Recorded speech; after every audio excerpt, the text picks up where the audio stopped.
നമസ്കാരം. എല്ലാവർക്കും എൻ്റെ ഒരു പുതിയ വീഡിയോയിലേക്ക് വീണ്ടും സ്വാഗതം. കഴിഞ്ഞ വീഡിയോയിലേക്ക് ഇത് ഷെയർ ചെയ്ത് മെസ്സേജ് അയച്ച എല്ലാവർക്കും ഒരായിരം നന്ദിയുണ്ട്. ആദ്യമായിട്ടാണ് എൻ്റെ ചാനൽ ആണെങ്കിൽ ഉറപ്പായും സബ്സ്ക്രൈബ് ചെയ്യണം. ഫേസ്ബുക്കിലാണെങ്കിൽ ഫോളോ ചെയ്ത് ഷെയർ ചെയ്ത് സപ്പോർട്ട് ചെയ്യണം കേട്ടോ. അപ്പൊ ഞാൻ നേഴ്സിംഗ് റിലേറ്റഡ് ആയിട്ടുള്ള വീഡിയോസുകളാണ് ചെയ്യുന്നത്. യുഎയിലെ നേഴ്സിംഗ് റിലേറ്റഡ് ആയിട്ടുള്ള എന്തൊരു കാര്യം നിങ്ങൾക്ക് എനിക്ക് മെസ്സേജ് അയക്കാൻ ഞാൻ നിങ്ങൾക്ക് വീഡിയോ ആയിട്ട് റിപ്ലൈ തരുന്നതായിരിക്കും കേട്ടോ. അപ്പോൾ ഞാൻ കഴിഞ്ഞ കുറച്ച് 2-3 വീഡിയോസിൽ ഹോം കെയറിനെ കുറിച്ചിട്ടുള്ള അതിലുണ്ടാവുന്ന പ്രയാസങ്ങളും ബുദ്ധിമുട്ടുകളെ കുറിച്ചിട്ടൊക്കെ ഉള്ള ഒരു വീഡിയോ ചെയ്തിട്ടുണ്ടായിരുന്നു. ഇനി ആ ഹോം കെയറിനെ കുറിച്ചിട്ട് വേഗം പോകുന്നതെന്ന് വെച്ച് കഴിഞ്ഞാൽ ഹോം കെയറിൽ വർക്ക് ചെയ്ത് കഴിഞ്ഞാൽ എന്തൊക്കെ ബെനിഫിറ്റുകളാണ് എന്നുള്ളതിനെ കുറിച്ചിട്ടാണ് ഞാൻ പറയാൻ പോകുന്നത്. ഓൾറെഡി നിങ്ങൾക്ക് എല്ലാവർക്കും അറിയാം, ഹോം കെയർ എന്ന് പറഞ്ഞു കഴിഞ്ഞാൽ ഹോം ഹെൽത്ത് കെയർ, അതായത് വീട്ടിൽ പോയി, അതായത് പേഷ്യൻസിന്റെ വീട്ടിൽ പോയി ജോലി എടുത്തു കൊടുക്കുന്നതിനെയാണ് ഹോം ഹെൽത്ത് കെയർ എന്ന് പറയുന്നത്. അപ്പൊ എന്തൊരു സർവീസ് നമ്മൾ എന്ത് ചെയ്യുന്നുണ്ട്, അവരുടെ വീട്ടിൽ പോയി ചെയ്തു കൊടുക്കുന്ന സർവീസിനെയാണ് ഹോം ഹെൽത്ത് കെയർ എന്ന് പറയുന്നത്. അതിന്റെ ദോഷങ്ങളെ കുറിച്ച് ഞാൻ കുറെ പറഞ്ഞിട്ടുണ്ടായിരുന്നു. അപ്പൊ ഇനി ഗുണങ്ങളെ കുറിച്ച് കുറച്ച് പറയാം. ഫസ്റ്റ് ഓഫ് ഓൾ നമുക്ക് എന്ത് ചെയ്യുന്നുണ്ട്, പല ഹോം ഹെൽത്ത് കെയർസുകളും ഇങ്ങനെ ചെയ്യുന്നു. അതായത് home health care, adult and paediatric care ചെയ്യുമ്പോൾ നമുക്ക് ഫുഡ് ആൻഡ് അക്കോമഡേഷൻ പല ഹോം ഹെൽത്ത് കെയറും പ്രൊവൈഡ് ചെയ്യുന്നുണ്ട്. അപ്പൊ നമ്മുടെ ഇവിടെ മെയിൻ ഇഷ്യൂസ് എന്ന് പറഞ്ഞു കഴിഞ്ഞാൽ നമ്മുടെ ക്യാഷ് ഏറ്റവും കൂടുതൽ നമ്മൾ സ്പെൻഡ് ചെയ്യുന്നതെന്ന് വെച്ച് കഴിഞ്ഞാൽ ഫുഡ് ആൻഡ് അക്കോമഡേഷനിലാണ് ഏറ്റവും കൂടുതൽ നമ്മുടെ കയ്യിൽ നിന്ന്, അതായത് സാലറിയുടെ ഒരു പകുതി അല്ലെങ്കിൽ 3/4% നമ്മൾ എന്ത് ചെയ്യുന്നത് ഫുഡ് ആൻഡ് അക്കോമഡേഷന് വേണ്ടിയിട്ടാണ് ചെലവാക്കുന്നത്. അപ്പൊ പല ഹോം ഹെൽത്ത് കെയർസും നമുക്ക് എന്ത് ചെയ്യുന്നുണ്ട്, ഫുഡ് ആൻഡ് അക്കോമഡേഷൻ ഫ്രീ ആയിട്ട് തരുന്നുണ്ട്. അത് എങ്ങനത്തെ ഹോം കെയറിനുള്ളത്, നമ്മൾ വീട്ടിൽ പോയിട്ട് അഡൾട്ട് കെയർ പീഡിയാട്രിക് കെയർ കൊടുക്കുന്നതിന്. അവർക്കിപ്പോ ഒരു നേഴ്സിനെ ഇഷ്ടപ്പെട്ടെങ്കിൽ അവർക്ക് ആ നേഴ്സ് തന്നെ മതി റിപ്പീറ്റഡ് ആയിട്ട് സെയിം ഇതിലേക്ക്. അപ്പൊ അവരെന്ത് ചെയ്യും, 24 hours വേണമെന്ന് പറയും. അങ്ങനെ നമുക്ക് പെർ വീക്കിൽ 48 hours തന്നെയാണ്. അതിന്റെ കൂടുതൽ നമ്മൾ വർക്ക് ചെയ്യുകയാണെങ്കിൽ നമുക്ക് എക്സ്ട്രാ ഓഫ് കിട്ടും. അതുപോലെ തന്നെ നമുക്ക് എന്ത് ചെയ്യുന്നുണ്ട്, ഓവർ ടൈം ആണെങ്കിൽ ഓവർ ടൈമിന്റെ ക്യാഷ്, അങ്ങനെ ചില ഹോം ഹെൽത്ത് കെയർ അങ്ങനെയൊക്കെ കൊടുക്കുന്നുണ്ട്. അല്ലെങ്കിൽ അവർ ഓഫ് ആക്കിയിട്ടാണ് കൊടുക്കുന്നത്. ഓൾമോസ്റ്റ് എല്ലാവരും ഓഫ് ആണ് കൊടുക്കുന്നത്. അപ്പൊ നമ്മളിപ്പോ 24 hours സ്റ്റേ ചെയ്യുന്ന ഒരു ഓപ്ഷൻ തിരഞ്ഞെടുക്കുന്നെങ്കിൽ നമുക്ക് ഫുഡ് ആൻഡ് അക്കോമഡേഷൻ ഫ്രീ ആയിരിക്കും.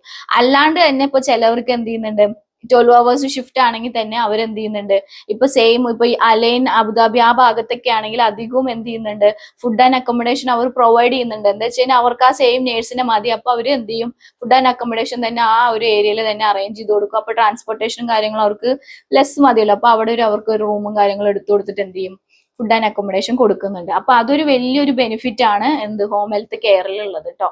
പക്ഷെ എന്ത് ചെയ്യുന്നുണ്ട്, നമുക്ക് നമ്മുടെ ഓഫും കാര്യങ്ങളും എല്ലാം കിട്ടുന്നുണ്ട്. 24 hour എടുത്തു എന്ന് ഓർത്തിട്ട് നമ്മൾ ഫുൾ ടൈം നിൽക്കുന്നു എന്ന് ഓർത്തിട്ട് അതിൽ നമുക്ക് ഓഫും കാര്യങ്ങളും നമുക്ക് കിട്ടുന്നുണ്ട്. അങ്ങനെ കുറെ പേര് വർക്ക് ചെയ്യുന്നുണ്ട് കേട്ടോ. അങ്ങനെ 24 hours ഡ്യൂട്ടി എടുക്കുന്നുണ്ട്. അപ്പൊ അതൊരു ബെനിഫിറ്റ് ആണ് ഫുഡ് ആൻഡ് അക്കോമഡേഷൻ എന്ന് പറയുന്നത്. രണ്ടാമത്തെ കാര്യം എന്ന് പറഞ്ഞു കഴിഞ്ഞാൽ നമുക്ക് ട്രാൻസ്പോർട്ടേഷൻ ഫ്രീ ആണ്. നമ്മുടെ ഇവിടെ അടുത്തൊരു എക്സ്പെൻസീവ് എന്ന് പറഞ്ഞു കഴിഞ്ഞാൽ ട്രാൻസ്പോർട്ടേഷൻ തന്നെയാണ്. നമ്മളിപ്പോ മെട്രോ അല്ലെങ്കിൽ കാർ, ഞാൻ ഓൾറെഡി പറഞ്ഞു കാർ ലിഫ്റ്റ് കാര്യങ്ങൾ എന്നൊക്കെ പറഞ്ഞിട്ടുണ്ടായിരുന്നു. അതിനിപ്പോ നമ്മളിപ്പോ സ്റ്റേ ചെയ്യുന്നത് വേറെ ഏതെങ്കിലും സ്ഥലത്തായിരിക്കും, നമുക്ക് ഡ്യൂട്ടി ഉള്ളത് വേറെ ഏതെങ്കിലും ആയിരിക്കും. അപ്പൊ നമ്മൾ രാവിലെ നേരത്തെ എണീക്കണം, നമ്മൾ മെട്രോ പിടിക്കണം, ബസ് പിടിക്കണം. ഇതിനൊക്കെ പോകുന്നത് ഭയങ്കര ഒരു എക്സ്പെൻസീവ് തന്നെ. മന്ത്ലി കാൽക്കുലേറ്റ് ചെയ്തിട്ടുണ്ടെങ്കിൽ ഒരു എക്സ്പെൻസ് തന്നെയാണ്. അപ്പോൾ അധികവും ഓൾമോസ്റ്റ് ഒരു 99% ഹോം ഹെൽത്ത് കെയർ കമ്പനികളും നമുക്ക് എന്ത് ചെയ്യുന്നുണ്ട്, ട്രാൻസ്പോർട്ടേഷൻ പ്രൊവൈഡ് ചെയ്യുന്നുണ്ട്. അപ്പൊ നമുക്ക് അതൊരു നമ്മുടെ ബെനിഫിറ്റ് ആണ് നമുക്ക്. അപ്പൊ നമുക്ക് ട്രാൻസ്പോർട്ടേഷൻ എക്സ്ട്രാ ഇതാവണ്ട, അവർ പിക്കപ്പ് ആൻഡ് ഡ്രോപ്പ് ചെയ്യുന്നുണ്ട്. ഇപ്പൊ നമ്മള് ചിലവരിപ്പോ ഹോമിൽ നിന്ന് തന്നെ എടുത്തിട്ട് ഹോമിലേക്ക് തന്നെ ചിലർ അധികവും ഹോമിന്ന് നമ്മളെ വീട്ടിൽ തന്നെ തിരിച്ച് ഡ്രോപ്പ് ചെയ്യുന്നുണ്ട്. അല്ലാത്തവർ ചില സ്പെസിഫിക് പോയിന്റുകൾ ഉണ്ട്. ഇപ്പൊ അടുത്ത മെട്രോ സ്റ്റേഷൻ, നിയർ ബൈ ഉള്ള മെട്രോ സ്റ്റേഷൻ, അവിടെ വന്ന് പിക്ക് ചെയ്തിട്ട് നമ്മൾ എന്ത് ചെയ്യുന്നുണ്ട്, തിരിച്ചു അവിടെ തന്നെ ഇതാക്കുന്നുണ്ട്. അപ്പോൾ ട്രാൻസ്പോർട്ടേഷൻ നമുക്ക് എന്ത് ചെയ്യുന്നുണ്ട്, ഫ്രീ ആണ്. അതൊരു ബെനിഫിറ്റ് ആണ്. മൂന്നാമത്തെ കാര്യം എന്ന് വെച്ച് കഴിഞ്ഞാൽ നമുക്ക് ഓൾമോസ്റ്റ് ഇപ്പൊ ഞാൻ പറഞ്ഞല്ലോ IV ബ്ലഡ് കളക്ഷൻ, അതുപോലെ ഇഞ്ചക്ഷൻസ്, അങ്ങനത്തെ സർവീസിലൊക്കെ പോകുമ്പോൾ നമ്മൾ അധികവും VIP-കളുടെ വീട്ടിലേക്ക് തന്നെയാണ് പോകുന്നത് മസ്റ്റ് ആയിട്ടും. എന്താ വെച്ചാൽ അവരാണ് ഇങ്ങനത്തെ സർവീസുകൾ, അതായത് മോഡറേറ്റ് ഉള്ള ആൾക്കാരൊന്നും അധികം ഇങ്ങനത്തെ സർവീസുകൾ ബുക്ക് ചെയ്യാറില്ല. കുറച്ച് ഒരു VIP റേഞ്ചിലുള്ളതും അത്യാവശ്യമുള്ള ആൾക്കാരാണ് നമുക്ക് ബുക്ക് ചെയ്യുന്നത്. അധികം ഹോട്ടൽസ്, അതുപോലെ തന്നെ വില്ലകള്, അങ്ങനത്തെ സ്വന്തമായിട്ട് വില്ലകളൊക്കെ ഉള്ളവരാണ് ഇങ്ങനത്തെ സർവീസുകളും കാര്യങ്ങളൊക്കെ ബുക്ക് ചെയ്യുന്നത്. അതെന്ന് വെച്ച് കഴിഞ്ഞാൽ അത്യാവശ്യം ഞാൻ പറഞ്ഞല്ലോ IV ഒക്കെ എടുക്കുന്നതെന്ന് വെച്ച് കഴിഞ്ഞാൽ കോസ്മെറ്റിക് ഡ്രഗുകളാണ് അവർ ചൂസ് ചെയ്യുന്നത്. അതിന് അത്യാവശ്യം തന്നെ പ്രൈസ് റേഞ്ച് ഉണ്ട്. നമ്മുടെ ക്ലിനിക്കിൽ പോയി എടുക്കുന്നതിനെക്കാട്ടി ഇതാണ് അവർക്ക് വീട്ടിൽ പോയി ചെയ്തു കൊടുക്കുന്നത്.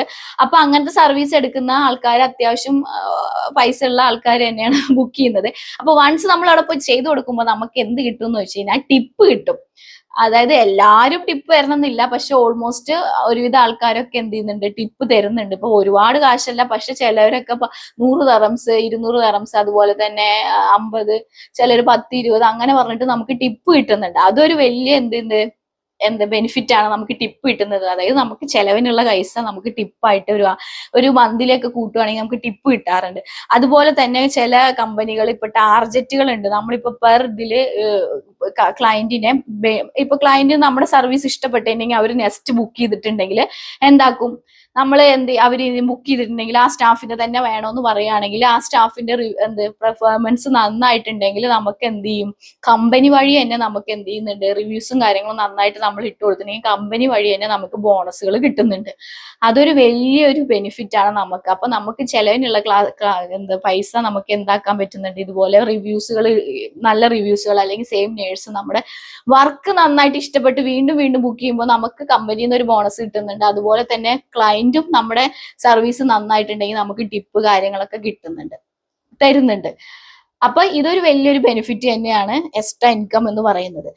പിന്നെന്ന് പറഞ്ഞു കഴിഞ്ഞാൽ നമുക്ക് എന്ത് ചെയ്യുന്നത്, ഡ്യൂട്ടി അവേഴ്സുകൾ. ഇപ്പൊ ഹോസ്പിറ്റലിലാണെങ്കിൽ നമ്മൾ കണ്ടിന്യൂസ് ഡ്യൂട്ടി എടുത്തുകൊണ്ടിരിക്കുകയാണ്. 12 മണിക്കൂർ എന്ന് പറഞ്ഞാൽ ആ 12 മണിക്കൂർ നമ്മളിപ്പോ വാർഡായിക്കോട്ടെ IC ആയിക്കോട്ടെ നമ്മളത് എന്ത് ചെയ്യുന്നുണ്ട്, അവിടെ തന്നെ ഇരുന്ന് നമ്മൾ ഫുള്ള് ഇത് കൊടുക്കുന്നുണ്ട്.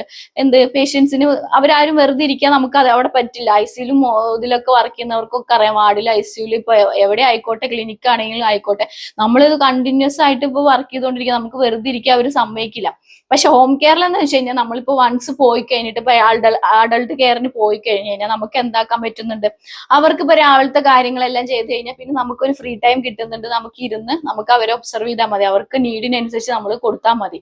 ഹോസ്പിറ്റലിലെ പോലെ നമ്മൾ ഇങ്ങനെ ഇപ്പൊ ഹോസ്പിറ്റലിലൊക്കെ ആണെങ്കിൽ ICU ഒക്കെ ആണെങ്കിൽ പറയണ്ട, നമുക്ക് മെഡിസിൻ കാര്യങ്ങൾ എപ്പോഴും നമുക്ക് 1 hour, ഹാഫ് ആൻ അവർ അല്ലെങ്കിൽ 2 hours അല്ലെങ്കിൽ കണ്ടിന്യൂസ് പോകുന്നുണ്ടാവും. ചിലപ്പോൾ വേറെ എന്തെങ്കിലും ഇഷ്യൂസുകൾ, അങ്ങനെ റൗണ്ട്സ് കാര്യങ്ങളൊക്കെ ആയിട്ട് നമ്മൾ എപ്പോഴും എൻഗേജ്ഡ് ആണ്, നമ്മൾ എപ്പോഴും എന്ത് ചെയ്യുന്നു, ബിസി ആണ്. നമുക്ക് നമ്മുടെ ഒരു ഇതില് ചില സമയത്ത് ഫുഡ് കഴിക്കാൻ പോലും നമുക്ക് സമയം കിട്ടാറില്ല. അതുപോലെ വാർഡിന്റെ കാര്യം പറയണ്ട, പേഷ്യൻസ് ഏത് സമയം നമ്മളെ കോൾ ചെയ്തുകൊണ്ട് തന്നെ ഇരിക്കും ഓരോ നീഡ്സിനനുസരിച്ചിട്ട്. പക്ഷേ ഹോം കെയറിലാവുമ്പോൾ എന്ത് ചെയ്യുന്നുണ്ട്, നമുക്ക് അധികം അങ്ങനെ ഓടേണ്ട ആവശ്യമില്ല. ഒരു സ്ഥലത്ത് നിന്നിട്ട് നമുക്ക് ആ ഒരു പേഷ്യന്റിന്റെ കാര്യം മാത്രം നോക്കിയാൽ മതി. ഹോസ്പിറ്റലിൽ നോക്കിക്കഴിഞ്ഞ് കഴിഞ്ഞാൽ എന്ത് ചെയ്യുന്നു, നമുക്ക് ചിലപ്പോൾ 2, 3, 4 ചിലപ്പോൾ 5 പേഷ്യൻസിനൊക്കെ അസൈൻമെന്റ് കിട്ടാറുണ്ട്. നമ്മൾ അവരുടെയൊക്കെ കാര്യങ്ങൾ നോക്കാറുണ്ട്, റൗണ്ട്സ് വരാറുണ്ട്, ബ്ലഡ് എടുത്തു വിടാനുണ്ട്, അങ്ങനെ കുറെ കാര്യങ്ങൾ, മെഡിസിൻ കൊടുക്കാനുണ്ട്, പിന്നെ അത് കഴിഞ്ഞ് ഹാൻഡ് ഓവർ കൊടുക്കുക, അങ്ങനെ കുറെ കാര്യങ്ങളുണ്ട്. എന്തായാലും ഒരു പേഷ്യന്റ് നമുക്ക് ഒരിക്കലും കിട്ടാറില്ല. പക്ഷെ ഇവിടെ എന്ന് വെച്ച് കഴിഞ്ഞാൽ ഒരു പേഷ്യന്റേ കിട്ടുള്ളൂ. ആ ഒരു പേഷ്യന്റിന്റെ എന്ത് ചെയ്യുന്നുണ്ട്, റൊട്ടീൻ ആയിട്ടുള്ള കാര്യങ്ങൾ തന്നെയാണ്. അതായത് ബെഡിഡൻ ആയിട്ടുള്ള പേഷ്യന്റ് ആയിരിക്കും, അല്ലെങ്കിൽ എന്ത് ചെയ്യുന്നുണ്ട്, ട്രക്യോസ്റ്റമി അല്ലെങ്കിൽ എന്ത് ചെയ്യുന്നത് അല്ലാത്ത കുറെ കെയർ കാര്യങ്ങളുള്ള പേഷ്യൻസ് ആയിരിക്കും. അപ്പൊ അവർക്ക് ഇപ്പൊ എപ്പോഴും ഇങ്ങനെ കെയർ കൊടുത്തോണ്ടിരിക്കേണ്ട, ഒരു എല്ലാം ഫിനിഷ് ആയി കഴിഞ്ഞാൽ പിന്നെ എന്ത് ചെയ്യാ, അടുത്ത 2 hours കഴിഞ്ഞ് പൊസിഷൻ കൊടുക്കുക, അങ്ങനെ പറഞ്ഞ ഒരു പേഷ്യന്റ് കാര്യം നമ്മൾ ചെയ്താൽ മതി. അപ്പൊ നമ്മുടെ എന്ത് ചെയ്യുന്നുണ്ട്, മോർ എഫേർട്ട് എടുക്കണ്ട, മോർ ഓടണ്ട, എന്തും ചെയ്യേണ്ട, നമുക്ക് അവിടെ ഇരുന്ന് ചെയ്താൽ മാത്രം മതി. അതുപോലെ തന്നെ പീഡിയാട്രിക് ആണെങ്കിലും അത്. പിന്നെന്ന് പറഞ്ഞു കഴിഞ്ഞാൽ എന്ത് ചെയ്യുന്നുണ്ട്, ഈ IV അങ്ങനെ പോകുന്നതും നമുക്ക് എന്ത് ചെയ്യുന്നു, ഒരു പേഷ്യന്റ് വീട്ടിൽ പോകുന്നു, അവർക്ക് ക്യാല ഫ്രഷ് ആയിട്ട് നമുക്ക് ക്യാല കിട്ടാം. ഇപ്പൊ ഹോസ്പിറ്റലിലെ പോലെ പേഷ്യന്റ് സിക്ക് ആയതോ അങ്ങനത്തെ കാര്യങ്ങളൊന്നും അല്ല. ഫ്രഷ് എന്ത് ചെയ്യുന്നു, ഒരു അസുഖം ഇല്ലാണ്ട് അവർ എക്സ്ട്രാ എടുക്കുന്ന ഒരു ഇതാണ്, ഞാൻ ഓൾറെഡി പറഞ്ഞിട്ടുണ്ടായിരുന്നു. അന്നേരം ഫ്രഷ് ക്യാനിലായിരിക്കും, അവർക്ക് നല്ല വെയിനും കാര്യങ്ങളും ഉണ്ടെന്ന് ക്യാനിൽ ഇടുന്നു, അവർക്ക് IV കൊടുക്കുന്നു. ആ സമയത്ത് നമുക്ക് എന്ത് ചെയ്യുന്നുണ്ട്, നമുക്ക് റെസ്റ്റ് എടുക്കാം. അവരുടെ വീട്ടിൽ പോയി നമുക്ക് റെസ്റ്റ് എടുക്കാം. അവരുടെ അത് ഫിനിഷ് ആവുന്നവരെ നമുക്ക് എന്ത് ചെയ്യാം, റെസ്റ്റ് എടുക്കാം. അപ്പൊ ആ കടന്നിങ്ങനെ കുറെ ഓട്ടവും കാര്യങ്ങളൊക്കെ എന്ത് ചെയ്യുന്നുണ്ട്, ഈ ഹോം ഹെൽത്ത് കെയറിൽ കുറവാണ്. പക്ഷെ എന്ത് ചെയ്യുന്നുണ്ട്, കുറെ ചാലഞ്ചാണ് നമുക്ക്. അതായത് നമ്മൾ പോയിട്ട് അവിടെ ക്യാനിൽ ഇതാക്കണം, പിന്നെ നമ്മുടെ പെർഫോമൻസും കാര്യങ്ങളും. പക്ഷെ അധികം ഹോസ്പിറ്റലിലെ അല്ലെങ്കിൽ ക്ലിനിക്കിലെ അനുസരിച്ചിട്ട് നമുക്ക് എന്ത് ചെയ്യാം, അധികം എഫേർട്ട് എടുക്കണ്ട. പിന്നെന്ന് വെച്ച് കഴിഞ്ഞാൽ അടുത്തെന്ന് വെച്ച് കഴിഞ്ഞാൽ 5ാമത്തെ കാര്യം എന്ന് വെച്ച് കഴിഞ്ഞാൽ ആരും നമ്മുടെ തലയിൽ കയറി എന്ത് ചെയ്യുന്നില്ല, ചൊറിയുന്നില്ല.